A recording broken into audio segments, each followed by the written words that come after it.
Welcome Ohio State University, students and faculty. My name is Lindsay McCoy. I'm currently enrolled at Northeast Community College and I'm majoring in agribusiness and agronomy. I'm originally from Concord, Nebraska, which is only about an hour from here, and this is my second year being at Northeast. We are currently standing in our cover crop field, which we call R6. It has kind of a sandy marginal soil. It's also a corn, forage, sorghum rotation that we are doing. So with the topic of cover crops, cover crop is a specific plant that is grown primarily for the benefit of the soil rather than the crop yield. So it's basically for the soil health more than getting a yield off of it and getting a profit. Some benefits for cover crops would be it suppresses weeds, it manages soil erosion, help build and improve soil fertility and quality, and it also controls diseases and pests. It also helps reduce amounts of water that drains off the field. It protects waterways and downstream ecosystems from erosion. Some other things, roots create pores in the soil which help allow water to filter through, deepen the ground, and it also conserves water. In this field we have a mixture of cover crops going in here. We have oats, rye, collards, and peas. Some other types of cover crops would be like your typical rye. It is used to loosen compact soil and suppress weeds. Another one would be buckwheat. It helps prevent soil erosion. It's also fast growing and it also suppresses weeds. Clover is another one which helps with fixing nitrogen in your soil, and it also adds fertility. Sorghum is another typical one. It grows quickly, it adds biomass, and it also suppresses weeds. And then hairy vetch is also another one. This one is good over winter for northern climates, and it also adds nitrogen. And I was able to get all this information from thespruce.com. So unlike the last part, we started talking about nitrogen. Some people want to start cutting costs, so they're starting to put in cover crops. And to help with that, they're doing crops that are nitrogen based. So they put in legumes for your cover crops, which convert nitrogen gas in the atmosphere into soil nitrogen that the plants can then use. The crops can grow and they can take up about 30 to 60% of that nitrogen from the legume. And then also another cost cutter would be a herbicide.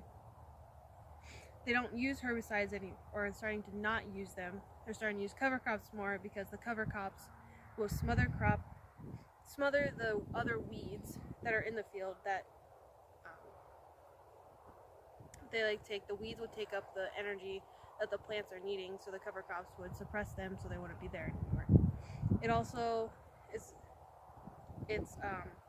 helps with residue or growing leaf canopy, which blocks light, and it alters the light waves, which changes the soil temp so the weeds can't grow. And then a source of root. The roots can even produce their own herbicides for the plant. Hello, I'm Madison Randa, and I'm from Verdigris, Nebraska. I'm also currently enrolled at Northeast Community College in the Ag Transfer Program with an intended degree in agronomy when I transferred to my 4th year. And today I'm just here to further go into some depth on some of the major benefits of cover crop usage. From one of my sources that I have from the NRCS, I found that one of the big benefits of cover crops is the reduction they have on runoff and erosion, and part of that is due to the raindrop effect. They really produce a lot of biomass on top of the soil surface, which allows that raindrop to hit with less total impact when it hits the ground, therefore reducing the amount of erosion and also reducing the amount of velocity that water runs off with. Another thing that this source says is that it will reduce and mitigate soil compaction, which is a big thing. You really don't want compacted fields or crusted fields, and because that will limit your emergence count. For my second source, it comes from Dr. Eileen Kledivko of the Purdue University in the agronomy department. She went into for some further depth on the physical properties of the soil and some of the improved benefits. One of these is aggregation, which is especially from the fibrous root systems. These roots often produce polysaccharides, which hold the soil particles together and is really beneficial for the soil. And then porosity and permeability comes from the taproot systems, which increase the infiltration of the water and allow for better water movement through the soil. The soil surface is also protected by these cover crops, which with the better aggregation can mean less crusting and erosion.